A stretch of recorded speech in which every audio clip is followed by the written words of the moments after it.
네, 굉장히 최근에 유행했던 한 편의 영화가 있습니다. 혹시 사진이 준비되어 있을까요? 네, K-POP 데몬 헌터즈라는 영화인데 아마 보신 분들도 있으실 거고 아직 보지 못하신 분들도 있을 것입니다. 이게 요즘에 애니메이션 영화로 넷플릭스에서 굉장히 선풍적인 인기를 끌고 있는 그런 영화입니다. 그래서 아마 자녀가 있으시거나 혹은 이제 손자, 손녀가 있으신 분들은 아마 함께 많이들 보셨을 텐데 굉장히 큰 인기를 끌고 있는 영화입니다. 어느 정도 인기냐? 이전까지 그 모든 박스오피스 기록을 다 갈아치울 정도로 지금 굉장한 인기를 끌고 있고, 싱어롱 개봉이라고 해서 영화관에 가서 직접 이렇게 따라 부를 수 있게끔 하는 그런 콘서트 같은 영화 방식이 있습니다.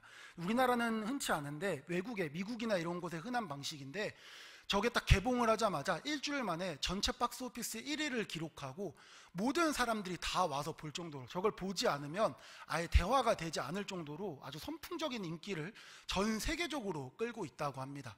그리고 또 어느 정도의 위상이냐 하면, 종전까지 겨울왕국이 원래 그 엘사, 아이들이 이상한 파란 옷 입고 공주 차림을 하고 막 돌아다니던 게 기존까지 원래 1위였는데, 이 K-POP 데몬 헌터즈가 딱 개봉되고 나서 전체 1위를 지금 다 갱신하고 있다고 합니다.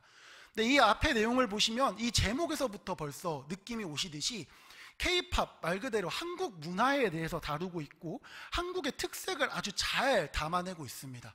이런 요소들 때문에 더 많은 사람들에게 굉장히 이 영화가 호평받고 있는 지금 그런 상황입니다. 자, 그렇다면 이 K-POP 데몬 헌터즈라는 애니메이션 영화를 만든 사람이 한국인이냐? 라고 하면 한국인은 아닙니다. 이 감독은 엄밀히 말하면 캐나다 사람입니다. 이 사람의 이름은 매기 강이라고 하는 이름을 가지고 있습니다. 그래서 느낌이 조금 오시지 않습니까? 이 사람은 한국계 캐나다인으로서 5살에 캐나다로 이민을 간 그런 감독입니다. 근데 캐나다로 이민을 갔지만 꾸준히 한국으로 오고 가면서 한국 문화를 계속 경험하며 살았고, 그래서 애니메이션 관련 일을 이제 시작하게 되면서 자신이 한국 문화를 다룬 애니메이션 영화를 한번 만들어 보고 싶다, 이런 관련된 걸 뭔가 해보고 싶다라는 그런 꿈을 가지고 있던 찰나에 이제 자신이 감독을 맡게 될 기회가 생기자 이렇게 한국 문화를 잘 표현하는 그런 애니메이션 영화를 만들게 된 것입니다. 이러한 이 매기강 감독의 모습은 외국에 살고 있고 현재 국적도 캐나다라는 그 외국 국적을 가지고 있지만 그 속은 한국인이며 그 정체성 또한 완벽한 한국인에 두고 있는 그런 모습이라고 이야기할 수 있습니다. 즉, 이 매기강 감독은 캐나다 속의 한 명의 나그네로 현재 살아가고 있는 것이죠. 그런데 이런 모습은 오늘 본문에서도 굉장히 잘 드러납니다. 먼저 1절을 보시면 예수 그리스도의 사도 베드로는 본도, 갈라디아, 갑바도기아, 아시아와 비두니아에 흩어진 나그네, 아멘, 이렇게 이야기하고 있습니다. 이를 새 한글 성경으로 다시 보시면 조금 더 이해가 쉽게 되는데 이렇게 번역하고 있습니다. 베드로입니다. 예수 그리스도의 사도입니다. 선택받은 분들, 곧 폰토스, 갈라티아, 카파도키아, 속주, 아시아와 비티니아에 흩어져 사는 체류자들인 여러분에게 이 편지를 보냅니다. 아멘. 이처럼 베드로는 지금 초대교회 때 있었던 유대인들과 로마의 박해를 피해 흩어진 그리스도인들에게 이 편지를 띄우고 있음을 1절을 통해 분명하게 밝히고 있습니다. 그리고 이제 본격적으로 그 전달하고자 하는 내용을 이야기하기 시작합니다. 먼저 우리의 존재, 즉 이 박해받고 흩어진 존재들에 대해서 3절에서 이야기하고 있습니다. 우리는 어떤 존재인가? 우리가 어떤 존재인지를 보면 우리는 먼저 하나님의 크고 한결같은 사랑을 따라 다시 태어난 존재라고 이야기하고 있습니다. 이 크고 한결같은 사랑이라는 것은 바로 예수 그리스도에게 모든 죄의 짐을 대신 지게 하고 예수 그리스도의 부활을 통해 우리를 바로 그 죽을 수밖에 없었던, 사망할 수밖에 없었던, 반드시 죽을 수밖에 없었던 그 죄에서 구원하신 바로 그 영원한 한결같은 사랑을 따라 다시 태어났다라고 이렇게 이야기하고 있는 것입니다. 이러한 사랑이 바로 우리를 거듭나게 한 것입니다. 이러한 존재, 예수 그리스도의 사랑으로 말미암아 거듭난 존재를 우리는 무엇이라고 부릅니까? 우리는 이거를 그리스도인이라고 이렇게 이야기합니다. 이 그리스도인이라는 존재를 예수 그리스도의 부활을 함께 힘입은 자로서 산 소망이 있게 하시겠다고 합니다. 이 그리스도인이라는 이름을 달고 있는 자에게 하나님께서는 산 소망을 주시겠노라고 그렇게 말씀하시는 겁니다. 그렇다면 이 산 소망이라는 것은 무엇입니까? 4절을 보시면 썩지 않고 더럽혀지지 않고 시들지 않는 것이라고 이렇게 이야기하고 있습니다. 이 본문을 개역 개정 성경으로 지금 보시면 약간 이해가 정확하게 안 될 수 있는데, 이를 헬라어 원어에 기반해서 다시 재해석을 하면 이렇게 됩니다. 우리를 거듭나게 하시어 지금 우리에게 산 소망의 확신을 주십니다. 이는 곧 썩지 않고 더럽지 않고 쇠하지 아니하는 유업을 잊게 하시는 것으로 이후에 우리를 위하여 하늘에 간직하고 계신 것입니다 라고 이렇게 해석할 수 있습니다. 즉, 이 산소망이라고 하는 것이 무엇이냐? 지금 이 산소망이라는 것은 이후에 우리가 받게 될 썩지 않고 더럽혀지지 않고 시들지 않는 것이다 라고 이렇게 이야기할 수 있습니다. 그렇다면 이 썩지도 않고 더럽혀지지도 않고 시들지도 않는 것은 대체 무엇이겠습니까? 바로 하나님의 나라를 이야기하는 것입니다. 세상의 것들은 시간이 지나면 썩기 마련이고 더러워지고 또 시들기 마련입니다. 세상에 영원히 가는 꽃이 어디 있으며 영원히 사용하는 물건이 어디 있겠습니까? 우리 사진 하나 보여주시겠습니까? 네, 이 사진이 LG전자에서 만들었던, 지금은 LG전자지만 아마 우리 성도님들 금성사라고 들어보셨을 겁니다. 옛날 LG전자 이전에 있던 그 금성사에서 만든 선풍기입니다. 그래서 앞에 보면 골드스타라고 이렇게 적혀 있죠. 이게 1976년도에 처음 나와서 우리나라에 아주 선풍적인 인기를 끌었던 그런 선풍기라고 합니다. 굉장히 유명한 선풍기라고 합니다. 이 선풍기를 시작으로 이 선풍기의 광고 때문에 우리나라의 많은 사람들이 선풍기를 켜고 자면 죽을 수도 있다, 이런 얘기가 돌게 된 그 이야기를 만들었던 그런 선풍기라고 합니다. 근데 이게 벌써 지금 출시된 지 50년이 지난 제품입니다. 그러다 보니 당시에는 굉장히 깨끗한 선풍기였을 것입니다. 아마 처음 이걸 구매하셨던 분은 이거를 자녀에게 물려주고 또 대대손손 물려주면서 써야겠다 이런 생각을 하셨겠지만, 지금은 이제 잘 작동조차 되지 않는 그런 선풍기가 되어버린 겁니다. 지금 이걸 누군가 중고 판매하기 위해 올려놨는데 밑에 글에 이렇게 적혀 있습니다. 작동은 되나 회전은 되지 않습니다. 작동만 됩니다, 말 그대로. 그러니까 쓰실 분들 한번 써보세요, 이런 겁니다. 근데 여기 또 문제가 뭐냐면, 지금 위에 보면 작성사가 좀 오타를 냈는데 여기에 문제는 전원이 110V라는 겁니다. 아마 우리 성도님들 중에 어린 시절에 110V를 기억하시는 분들이 있으실 텐데, 뭐 요즘도 시골에 가면, 저는 경험해보지 못했습니다. 그렇지만 시골에 가면 이렇게 110V를 아직도 쓰는 집들이 있다라고 하시더라고요. 결국에 이 선풍기는 그때 당시에는 굉장히 혁신적인 제품이었고 굉장히 깨끗하고 아름답고 예쁜 제품이었을지 모르지만, 지금은 도통 쓸 수가 없는, 선풍기를 켜도 가족 간에 불화를 만드는 그런 선풍기겠죠. 회전이 되지 않으니 내가 조금 더 써야겠다, 내가 써야겠다, 싸우는 선풍기일 거고, 또 이 선풍기를 작동하려고 하니 집에 있는 콘센트와 맞지 않아서, 우리 성도님들 도란스라고 혹시 아십니까? 네, 도란스에 꽂아서 써야만 하는 그런 참 여러모로 불편하기 그지없는 그런 선풍기인 것이죠. 근데 처음에는 얼마나 아름다웠을지 모르지만 적어도 지금은 완전히 다 고장이 나버린 상태인 것입니다. 또 우리 강대상에 있는 꽃들은 또 어떻습니까? 처음 볼 땐 너무 아름답지 않습니까? 처음에 물을 주고 처음에 막 꽃을 가지고 왔을 때는 싱싱하고 아름답지만, 이것이 시간이 지나서 불과 한 주, 두 주만 지나고 나도 벌써 꽃이 시들기 시작하면서 군데군데 꽃들이 떨어지는 것들이 눈에 보이기 시작합니다. 즉, 이 말인즉슨 이 땅에 존재하는 모든 것들이라는 것은 다 언젠가는 고장나고 시들기 마련이라는 것입니다. 하물며 우리 인간도 마찬가지지 않습니까? 우리가 젊은 시절, 저는 지금도 젊습니다만 우리 성도님들 젊은 시절을 생각해 보시면 나의 청춘이 영원할 것 같았고, 내가 어디 한 군데 안 아플 것 같고 항상 건강할 것만 같았는데, 어느 순간 시간이 지나고 나니 밀가루도 소화가 잘 안 되고 뭔가 조금씩 몸이 고장나는 것 같고, 항상 그렇지 않습니까? 모든 것들이 다 마찬가지라는 겁니다. 이 땅에 존재하는 모든 것들은 결국 다 썩어지기 마련이라는 것이고 다 조금씩은 고장나기 마련이라는 것입니다. 그런데 그렇다면 이 베드로가 지금 이야기하는 썩지 않고 더럽혀지지 않는, 쇠하지 않는 유업이라는 건 오직 하나님의 나라만 그럴 수 있다라는 것입니다. 그 어떤 것도 썩어지지 않는 것이 없고 망가지지 않는 것이 없는데, 오직 하나님의 나라만은 어떤 경우에도 썩어지지 않으며, 어떤 경우에도 쇠하지 않으며, 어떤 경우에도 망가지거나 고장나는 법이 없다라고 하는 것이죠. 그런데 이 영원히 썩어지지 않는 하나님의 나라를 유업으로 받기 위해서는 하나님의 사랑을 힘입어, 예수 그리스도의 부활을 힘입어 성령의 능력으로 말미암아 예수 그리스도의 부활이 바로 나의 부활이 되어야만 합니다. 그런데 이 일이 그냥 일어나는 것이 아닙니다. 이 앞선 이 이야기가 하나님의 나라를 유업으로 받기 위한 하나님의 사랑과 그리스도의 부활과 성령의 능력이라고 하는 것들이 그냥 일어나는 것이 아닙니다. 상속을 받기 전에, 이 상속을 조건을 달성하기 전에 우리가 반드시 경험해야 하는 것들이 있다라는 것이죠. 이 온전한 상속의 조건들을 맞추기 위해 우리가 먼저 경험해야 할 것이 있다라고 이야기합니다. 그것이 무엇입니까? 6절을 보시면 여러 가지 시련 속에서 슬픔을 당할 수밖에 없다라고 이렇게 이야기합니다. 즉, 이 상속의 조건들을 맞추기 위해선, 이 상속의 조건들을 온전히 우리가 달성하기 위해선 우리는 반드시 이 땅 가운데 슬픔을 경험해야만 한다라는 것입니다.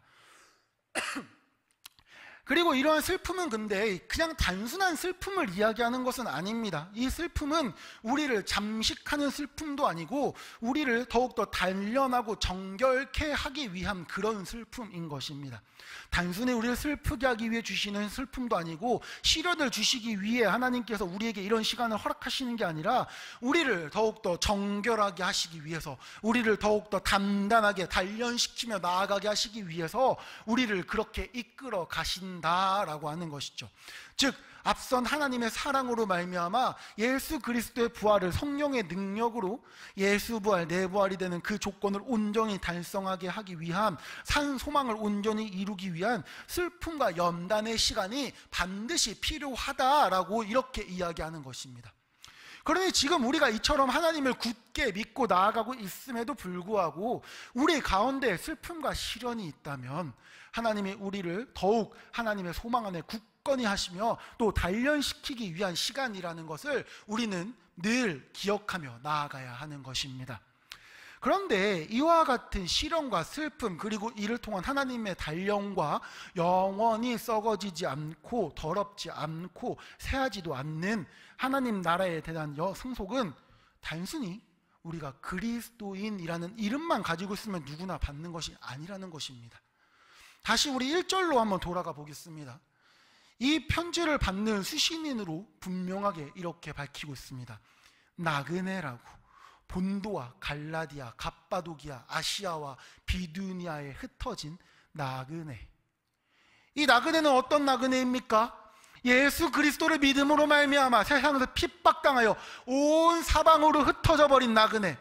세상 모든 이들이 예수 그리스도를 따르는 것이 어리석다, 잘못되었다, 틀렸다고 이야기할 때, 그는 거짓된 존재라고 이야기하며 그를 조롱하며 나아갈 때, 다른 이들은 몰라도 자신만큼은 끝까지 그 신앙과 믿음을 지키겠다 했던 나그네, 이 나그네들이 바로 이 편지를 받는, 이 베드로의 편지를 받는 수신님을 명확하게 밝히고 있는 것입니다. 즉, 이 나그네들만이 이 산소망을 받는 이들이라고 이렇게 이야기하고 있는 것이죠. 그렇다면 이 나그네는 도대체 왜 이러한 어려움을 감내하며 나아가는 것이겠습니까? 왜 자신의 삶에서 하나님을 향한 신앙을 이토록 굳건히 지키는 것이란 말입니다. 이 나그네는 먼저 2절에 나타난 것과 같이 하나님 아버지의 미리 아심을 따라간다고 이렇게 이야기합니다. 이는 하나님 아버지의 선택 속에서 그 구원의 계획에 따라 나그네가 되었다라는 것입니다. 하나님의 예정을 온전히 믿으며 따라가는 이들이 바로 나그네 된 자들입니다 라고 이렇게 이야기하는 것이죠. 하나님께 자신의 삶을 온전히 내어 맡긴 자가 바로 나그네라고 하는 것입니다. 자신의 삶을 온전히 내어 맡기니 이 나그네의 삶이 두렵지 않은 것이죠. 하나님께서 자신을 이끌어 줄 것으로 믿고 있으니 거침없이 나아갈 수 있는 것입니다. 또 성령이 거룩하게 해주시기 때문입니다. 성령이 거룩하게 해주신 나그네라는 것이죠. 이 거룩은 무엇입니까? 바로 구분되어 살아감입니다. 다른 이들과 똑같이 살아가는 게 아니라 하나님을 따라 살아가는 것, 말씀을 따라 살아가는 것, 하나님의 부르심을 따라 살아가고자 하는 것, 바로 이것이 성령이 거룩하게 하신 나그네의 모습이라고 하는 것입니다. 하나님을 따라 살아가고자 했기에 세상에 동화되는 것이 아니라 이 땅 가운데 온전한 나그네로 살아가는 것입니다. 그리고 예수 그리스도의 핏부림에 참여하며 살아가는 자들입니다. 예수 그리스도의 죽음과 부활로 말미암아 자신들이 구원을 받았다는 것을 확신하고 있기에 죽을 수밖에 없었던 죄인이 예수 그리스도의 피 흘림으로 말미암아 자신들이 구원을 받았다는 것을 알고 있기에 나그네의 삶을 살아가는 것입니다. 즉, 이 편지를 받는 나그네는 단순한 나그네가 아니라 예수 그리스도의 보혈에 동참하여 그리스도의 죽음과 부활을 함께하며 하나님 나라의 백성이 되어 살아가며 성령의 거룩하심을 따라 세상 속에 구분된 존재로 세상을 따라 살아가지 않고 하나님의 원리와 법칙을 따라 살아가며 하나님의 예정 속에서 그 예정을 온전히 믿으며 살아가는 자가 바로 나그네 그리스도인이라고 하는 것입니다. 그렇게 이 나그네는 그냥 정처 없이 떠돌아다니는 방랑자가 아닙니다.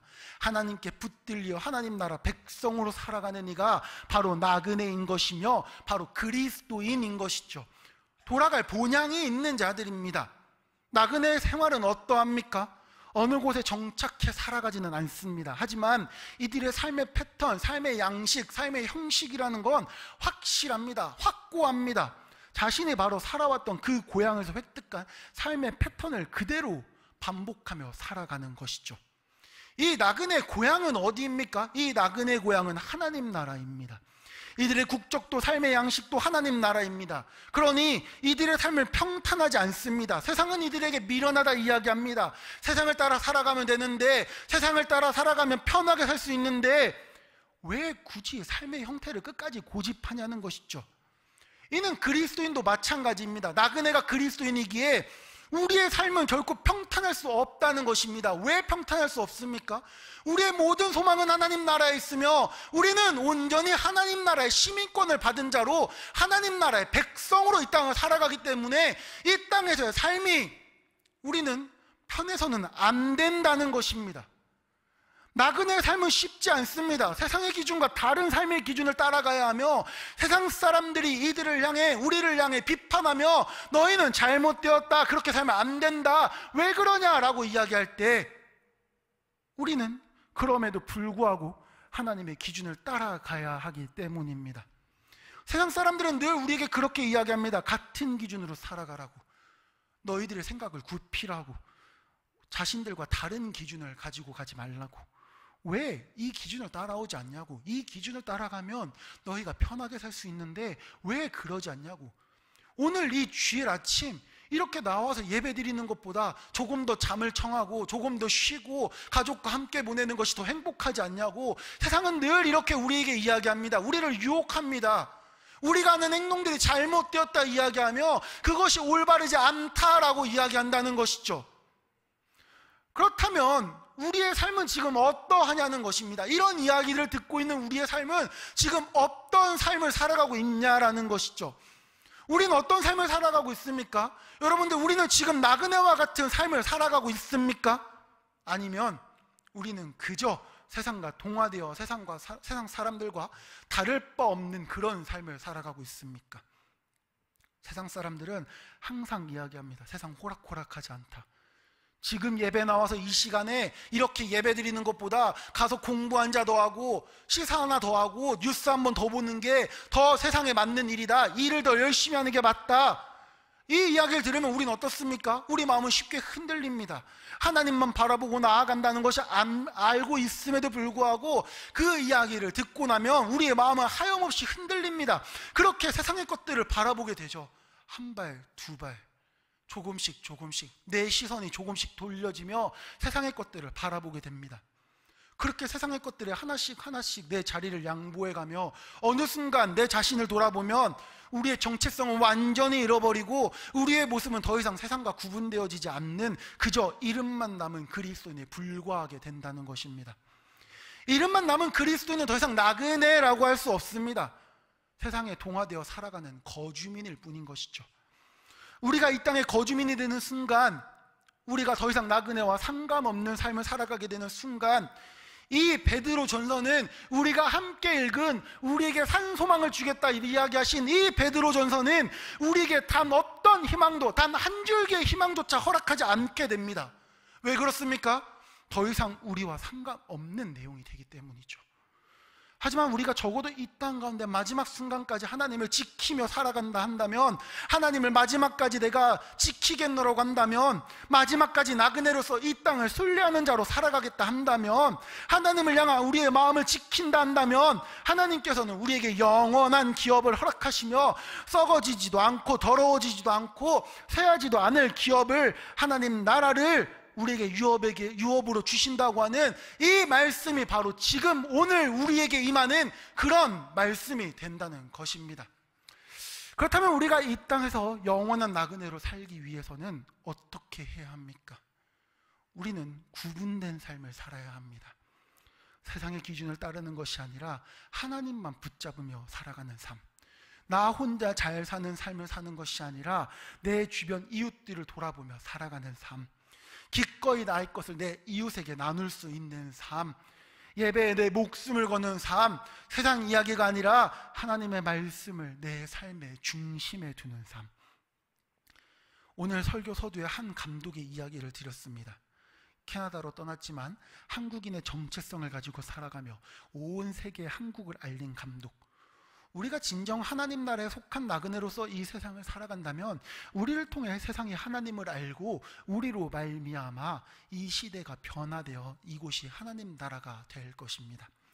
우리 사랑하는 신성교회 교우 여러분, 그러니 매 순간 이 세상을 순례하는 나그네로서 하나님 나라를 지향하며 살아가는 나그네로서 존재하시길 바랍니다. 그저 이름만 남은 껍데기 그리스도인이 아니라 산소망을 붙들며 살아가는 진정한 나그네, 진정한 그리스도인이 되시기를 소망합니다. 우리가 끝까지 산소망을 붙들며 살아갈 때 산소망이 되시는 하나님께서 우리를 그의 나라에, 우리의 본향에 초청하여 주시며 나아가 바로 이곳이 거룩한 하나님의 나라가 된다는 것을 기억하며 살게 하실 것 줄로 믿습니다. 그러니 날마다 나그네로서 살아가는 저와 여러분이 되시기를 간절히 소망합니다. 기도하겠습니다. 주님, 우리는 날마다 세상의 유혹 속에 살아갑니다. 세상은 늘 우리에게 이야기합니다. 잘못되었다고, 어리석다고, 세상에 초점을 맞추며 살아가라고, 세상을 살아가고 있으니 세상에 맞게 살아가라고. 하지만 주님, 우리가 그 가운데에서 세상과 타협하며 나아가지 않게 하여 주시옵소서. 세상을 따라 살아가지 않게 하시고 세상에 순응하며 살아가지 않게 하여 주시옵소서. 아버지 앞에 나아가며 날마다 세상 속에서 나그네로 살아가기 원합니다. 우리가 하나님 나라의 백성임을 잊지 않게 하여 주시옵소서. 하나님 나라의 시민임을 기억하게 하여 주시옵소서. 그저 그리스도인이라는 이름은 달고 있지만 껍데기만 남아버린 신앙으로 살아가는 것이 아니라 우리의 모든 삶의 순간이 그리스도인다운 삶의 순간을 살아가게 하여 주시옵소서. 주님, 쉽지 않습니다. 세상의 이야기보다 주님의 말씀에 귀 기울이며 살아간다는 것이 어렵습니다. 하지만 그럼에도 주님, 우리가 세상의 이야기를 넉넉히 이겨낼 수 있도록 하여 주시옵소서. 오직 주님만이 우리의 반석 되시고 주님만이 우리의 산소망이 되시오니 우리가 날마다 주만 바라보며 나아가게 하여 주시옵소서. 이 모든 말씀 우리 주 예수 그리스도 이름으로 기도드렸습니다. 아멘.